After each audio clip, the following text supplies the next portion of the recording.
Kung tatanawin ang pupuntahan, parang malayo ka pa. Kung lilingunin ang pinanggalingan, malayo ka na.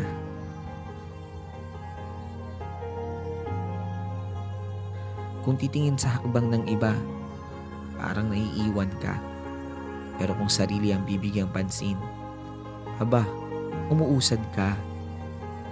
Maaaring pagtagpuin tayo sa ilang bahagi ng paglalakbay.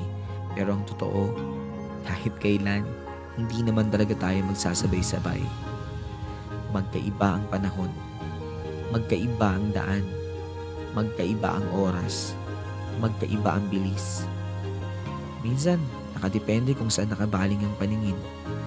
Pero isa lang ang sigurado, kahit mabagal, kahit pahinto-hinto, kahit nakakapagod, kahit nakakahapo, sa huli, makakarating.